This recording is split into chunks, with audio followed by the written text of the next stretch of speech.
Hi hello viewers, welcome to YouTube lovers. ఈరోజు సంక్రాంతి శుభాకాంక్షలు తెలియజేస్తూ ఈరోజు మనం ఒక great writer, great producer, great director వారింట్లోకి ఈరోజు మనం ఇంటర్వ్యూ చేస్తున్న ఎన్కేఆర్ క్రియేటివ్ స్టూడియో తరపు నుంచి ఫోకస్ ఇన్ టాపిక్స్లో దీపక్ జ్ఞాతి గారిని స్వాగతిద్దాం. ఈరోజు ఆయనతో చిన్న కబుర్లు మాట్లాడుకుందాం. సంక్రాంతితో మనం వెల్కమ్ చెప్దాం. Hi sir. హాయ్, నమస్కారం. ముందుగా మీకు, తర్వాత ఎన్కేఆర్ క్రియేటివ్ స్టూడియో వారికి, వారి తరఫున ఇప్పుడు చూసే వ్యూవర్స్ అందరికీ నా తరఫున సంక్రాంతి శుభాకాంక్షలు. Sir most welcome sir. Sankranti పండుగ హైదరాబాద్లో ఎలా జరుగుతుందంటారు సార్? సంక్రాంతి పండగ ఇప్పుడు మన ఆంధ్రప్రదేశ్ అంటే సంయుక్త రాష్ట్రంగా ఉన్నప్పుడు ఆంధ్రప్రదేశ్ కాకుండా వేరే వేరే రాష్ట్రాలు కూడా ఒక్కొక్క వేరే వేరే పేరుతో జరుపుకుంటారు. ఇక్కడైతే హైదరాబాద్లో కల్చర్ ఎట్లా ఉంటుందంటే మిక్స్డ్ కల్చర్ ఉంటుంది. సో ఇక్కడ చాలా బాగా జరుపుకుంటారు అందరూ సంక్రాంతి పండుగ అనేది. పల్లెటూరులో అయితే వాళ్ళ చేతికి అందిన పంటను వాళ్ళు ఉత్సాహంగా జరుపుకుంటారు. ఇక్కడ ఇది ఒక తెలుగు హిందూ సాంప్రదాయము పండగ వాతావరణం, పండగలాగా చాలా గొప్పగా జరుపుకుంటారు. అక్కడ పల్లెటూరు నుంచి అరువు తెచ్చుకున్న సాంప్రదాయాలు, తర్వాత సిటీలో ఉన్న సాంప్రదాయాలు కలిపి మేళవించి ఒక హూందాగా గొప్పగా విశిష్టంగా చేసుకునే అలవాటు హైదరాబాద్ ప్రజలకు ఉంది. ఓ సూపర్ సార్, సూపర్ సార్. నాకు తెలిసి మీరు సినీ ఇండస్ట్రీలో, టెలివిజన్ రంగంలో యాజ్ ఏ ఇప్పుడున్న ఫిల్మ్ ఇండస్ట్రీకి అప్పుడున్న 50 సంవత్సరాల కిందనే మీరు ఇండస్ట్రీకి వచ్చారని నాకు తెలుస్తుంది. మీ అనుభవం అంత లేదు నా జీవితం. ఏంటంటే సార్, ఇప్పుడు సినిమా ఇండస్ట్రీ చాలా డిజిటల్ ఇండస్ట్రీ వచ్చింది. మీ రంగ ప్రవేశం జరిగినప్పుడు, అంటే మీ సినీ రంగ ప్రవేశం ఎలా జరిగిందంటారు సార్? నేను యాక్చువల్గా చదివేప్పుడు ప్రైమరీ స్కూల్లో ఉన్నప్పుడు టీచర్లు మా టాలెంట్ చూసి మాతో డ్యాన్సులు అవి పాటలు పాడించేవాళ్ళు, డ్యాన్స్ చేయించి పాటలు పాడించేవాళ్ళు. ఆ తర్వాత హై స్కూల్కి వచ్చేసరికి స్కూల్లో జరిగే ప్రతి కల్చరల్ కార్యక్రమానికి మమ్మల్ని ముందుంచేవాళ్ళు. దాంతో నేనే సొంతగా నాటకాలు రచించి దర్శకత్వం చేసి మా తోటి విద్యార్థులతో, స్నేహితులతో వేయించేవాడిని. అలా హై స్కూల్లో నా ఫ్రెండ్స్ నా టాలెంట్ చూసిన తర్వాత 1976లో అప్పుడు 16 mm ఫిల్మ్ కూడా తీసేవాళ్ళు. 16 mm ఒక అతను మా వాళ్ళ ఫ్రెండ్ సినిమా తీశారు, ఎవరికి ఎవరు అని చెప్పేసి. అందులో నాకు డైరెక్షన్ ఆల్రెడీ స్టేజ్ అనుభవం ఉంది కనుక నన్ను కో డైరెక్టర్ పెట్టుకున్నాడు. సో అలా ఫీల్డ్లో నాది ఎంట్రీ అయింది. అప్పుడు హైదరాబాద్లో సినిమా ఫీల్డ్ తక్కువే, అప్పుడప్పుడు ప్యాచ్ వర్క్లు అవి చేసుకోవడానికి మద్రాసు నుంచి టీం వచ్చేవాళ్ళు. సో వచ్చినప్పుడు అక్కడ నుంచి అసిస్టెంట్స్ వాళ్ళు తెచ్చుకోలేరు గనక, కొద్దిగా ఖర్చుతో కూడిన పని కనుక ఇక్కడ లోకల్లో ఉన్న అసిస్టెంట్ డైరెక్టర్ని వాళ్ళు హైర్ చేసుకునేవాళ్ళు. సో ఆ విధంగా నాకు సినిమా ఫీల్డ్లో కొన్ని రోజులు ఆ ఛాన్స్ వచ్చింది. అలా ఫీల్డ్లో వచ్చాను సార్. ఇప్పుడు సినిమా ఫీల్డ్లోకి ఏ వ్యక్తి అయినా మనం ట్రై చేస్తున్నాము అంటే ఇట్స్ డిఫికల్ట్ సిచ్యుయేషన్. అంటే ఇంట్లో ఎవరు అంగీకరించరు, ఎంకరేజ్ చేయరు. సార్, మీ ప్రవేశం జరిగినప్పుడు మీకేమన్నా ఇబ్బందులు కలిగాయా? అంటే ఏ డైరెక్టర్ దగ్గర మీరు జాయిన్ అవ్వడానికి ఎంత కష్టపడి ఉంటారు నాకు తెలిసి. ఇబ్బందులు అంటే నాకు మా కుటుంబ పరంగా చాలా ఎంకరేజ్ ఉండింది నాకు.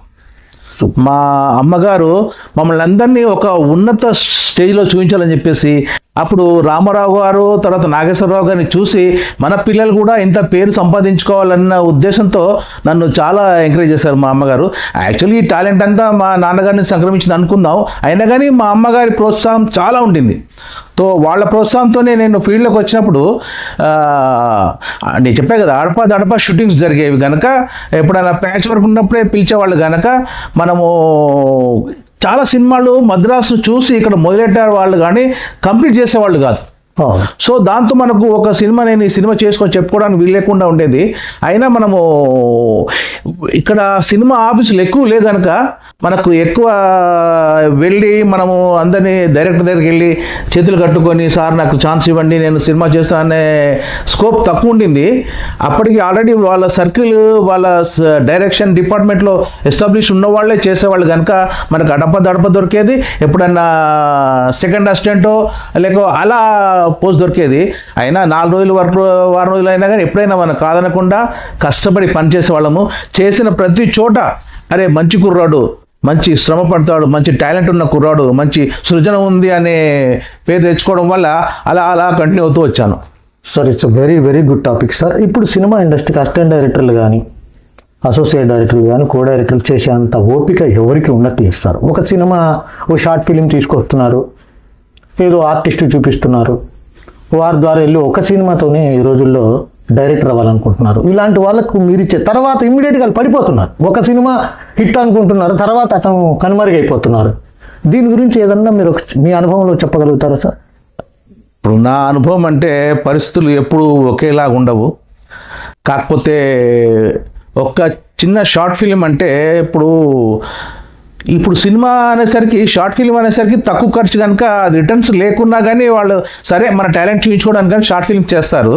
కానీ సినిమా అనేసరికి రిటర్న్స్ ఉండాలి. రిటర్న్స్ ఉంటే కానీ మనం ఫీల్డ్లో నిలదొక్కగలుగుతాం. సో అట్లాగో వాళ్ళ ఆ షార్ట్ ఫిలిం చూడగానే వాళ్ళకి అవకాశం వస్తుందంటే అంత ఈజీగా ఎవరు కోట్లు అతని పైన డిపెండ్ అయ్యి అతను నమ్మి కోట్లు ఎవరు ఖర్చు పెట్టరు. కాకపోతే వాళ్ళ సర్కిల్లో ఉండడం కానీ, ఫ్రెండ్ సర్కిల్ ఉండడం కానీ, లేకపోతే అతని డబ్బులు ఉండడం కానీ, లేకపోతే ఆ షార్ట్ ఫిలింలో చాలా మంచి కంటెంట్ ఉండి తర్వాత ఆ చిన్న డ్యూరేషన్లో ఆయన చెప్పదలుచుకున్నది ట్రీట్మెంట్ బాగుంటే అతని మీద కొద్ది నమ్మకం ఏర్పడి ఇవ్వచ్చు. ఇది రెగ్యులర్ జరుగుతుంది అనుకోవద్దు, మనము ఏ లక్షల్లో ఒకటి జరుగుతుండొచ్చు.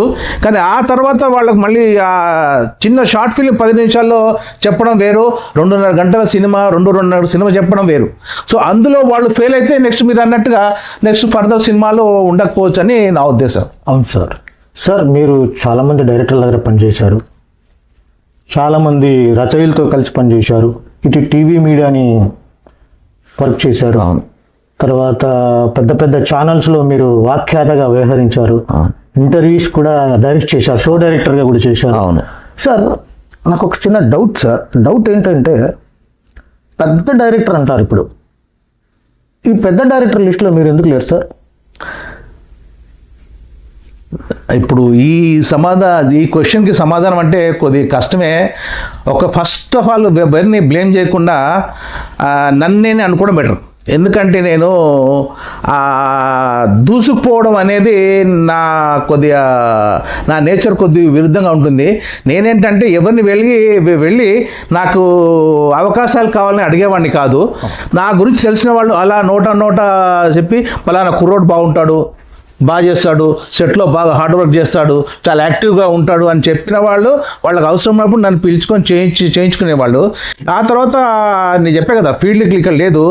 ఆ తర్వాత ఇంకా రెగ్యులర్గా సినిమా లేకపోవడం వల్ల తర్వాత నాకు 83లో నేను టెక్నికల్గా ఐటీఐ చేశాను కనుక ఆ తర్వాత నాకు సెంట్రల్ గవర్నమెంట్ జాబ్ వచ్చింది. ఇంకా అటు డైవర్ట్ అయ్యేసరికి ఇక్కడ నాకు ఈ ఫీల్డ్ కొద్దిగా దూరం అయింది. తర్వాత అందులో చేస్తున్నప్పుడు కూడా అప్పుడు కొత్తగా టీవీ మీడియా అంతా వచ్చేసింది. అప్పుడు టీవీ మీడియా వచ్చినప్పుడు ఇక్కడ సీరియస్ సింగిల్ ఎపిసోడ్స్ మొదలైనప్పుడు ఎవరు చేస్తే బాగుంటుంది? ఇప్పుడు స్టేజ్ డైరెక్టర్లు అంతా ఇప్పుడు డైరెక్టర్లుగా చేస్తున్నారు. కాకపోతే వాళ్ళకి టెక్నికల్ నాలెడ్జ్ మన ఫుల్ ఫ్లెడ్జ్గా లేకపోవడం వల్ల ఎవరన్నా సినిమాలు చేసేవాళ్ళు టెక్నికల్ నాలెడ్జ్ ఉన్న వాళ్ళు తీసుకోవాలన్న వాళ్ళు అనుకున్నప్పుడు ఎవరబ్బా అని అంటే అరే దీపక్ జ్ఞాతి గారు బాగున్నారు, బాగా చేస్తాడు అన్నప్పుడు నాకు అలా ఈ ఉద్యోగంలో సెలవు పెట్టి విరామం దొరికినప్పుడల్లా నేను టీవీ సీరియల్స్ చేసేవాడిని. సో 2 నావల మీద ప్రయాణం కష్టమైనా కానీ బ్యాలెన్స్ చేస్తూ కొద్ది గొప్ప పేరు సంపాదించుకునే స్థాయికి వెళ్ళగలిగాను. సో ఇది సంగతి. యాక్చువల్లీ ఎదగడానికి కారణం ఏంటంటే మనకు ఫ్యామిలీ అనే బర్డన్ని దాన్ని కూడా కాపాడుతూ దీపక్ జ్ఞాతి గారు చాలా తెలివిగా కుటుంబాన్ని మోస్తూ 2 పడవల మీద కాలేస్తూ ఇటు సినీ ఫీల్డ్ని, సినీ రంగాన్ని, తర్వాత ఉద్యోగ రంగాన్ని రెండింటిలో మెప్పు పొంది అతను ఒక అవార్డు కూడా తీసుకున్నాడు. డిపార్ట్మెంట్ ఎంప్లాయీస్ అవార్డు కూడా తీసుకున్నారు. అతనికి మనం సహృదయంగా అతనికి విషయం చెప్తున్నాము. సార్,